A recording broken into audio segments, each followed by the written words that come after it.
it's Dr. Cook.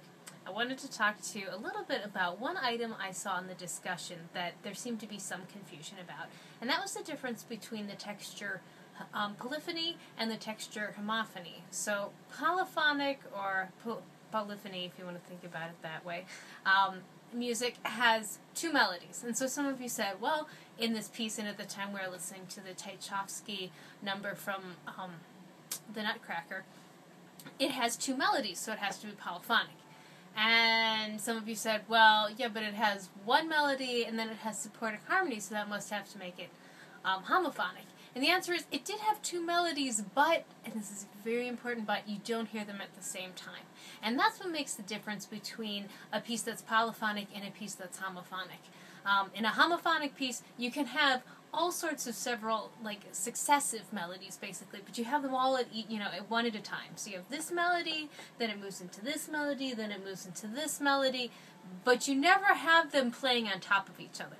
As soon as you have melodies that are playing on top of each other that are equally important, simultaneous, in more than one melody, that's when you have polyphonic music. So in the unit we have coming up, which is music from the classical era, we will be talking about different melodies in particular because we're talking about instrumental forms. And so we'll say in sonata form you have melody A, which sounds like this, and then there's a transition, and then there's melody B. That is a homophonic piece. I can't think of anything from the classical era off the top of my head that is polyphonic. Occasionally there'll be a section of music that's polyphonic, but it's a short section. The piece as a whole will be homophonic because they have one melody at a time.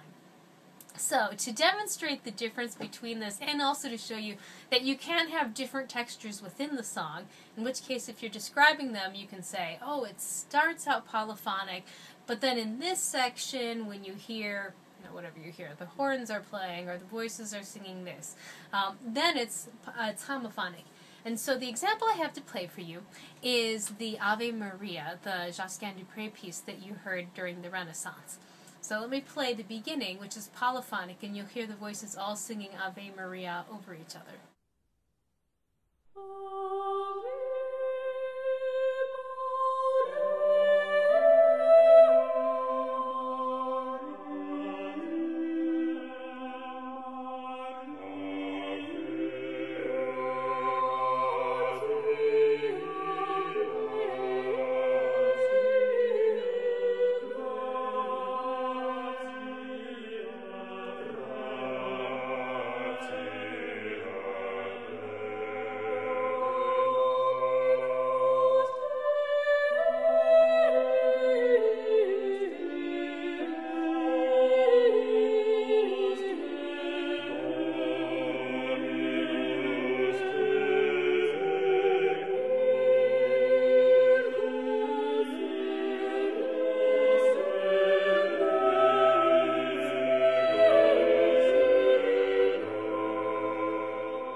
And then, what you'll hear in this next section is that they start singing in harmony. And so you have one melody, the voice underneath is supporting it.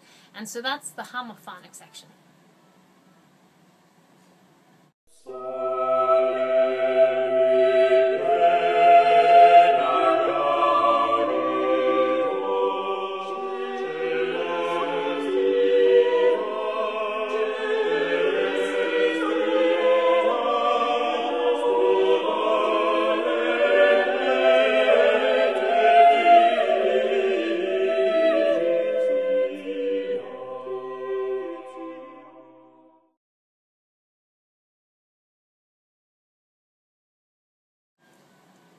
The other thing I wanted to point out to you that as you're listening is that you can often use a pause or a slight tempo change in the song, usually just a little bit of slowing, as an indicator that the piece is ready to move on to a next section. And so you'll be listening and the piece is kind of going along and suddenly it kind of reaches a point where you feel like it's pausing.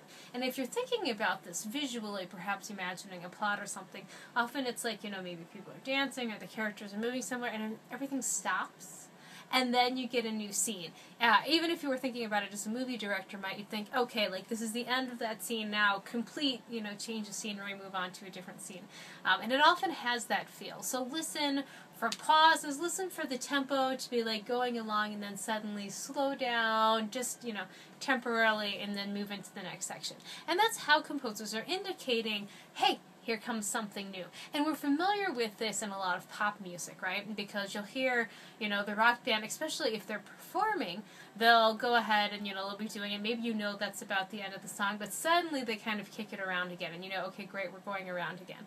Or sometimes, right, they'll hold out on a chord and everyone's like, okay, so where are you going from here? And usually there's even a transition before they go into the bridge section of a song or towards the end. So listen for those cues and think, well, what's telling me? How do I know as a listener, oh yeah, this isn't quite the end yet, and how would I explain that? And then take that idea and go ahead and translate it into the instrumental music you're listening to. The music you're going to listen to, it's a little bit longer than most of what we find on pop music. And of course, this has an awful lot to do with technology. Mozart, Haydn, they're not writing for an audience that has a CD player. They're writing for audiences that only heard live music. And so, right, you're paying to hear this music. Well, you want more than 2 or 3 minutes of a song. Now, once recordings come about, the first recordings really can only hold 2 to 3 minutes of a song, and so all the songs have to fit in that format. And then, of course, our technology improves, and so now we can have longer pieces, certainly, especially with CDs and with the possibilities of uploading things to the internet. But at the same time, our attention spans tend to be fairly short, so we keep our songs a little bit shorter. So you're running into a little bit of a cultural barrier. Again, my suggestion is just listen frequently, because the more familiar you are with it, the easier it is to recognize, oh, okay, there's this melody and there's that melody. Anything you can do, hum along, sing along, make notes to yourself about, oh, this reminds me of, whatever crazy thing it might remind you of, will make it a little bit easier for the test. As always, I am here for your questions, comments. I'm always happy to talk via Skype. We've got the chat function in the online rooms, whatever works. Just drop me an email if you have any questions, and I will talk to you soon.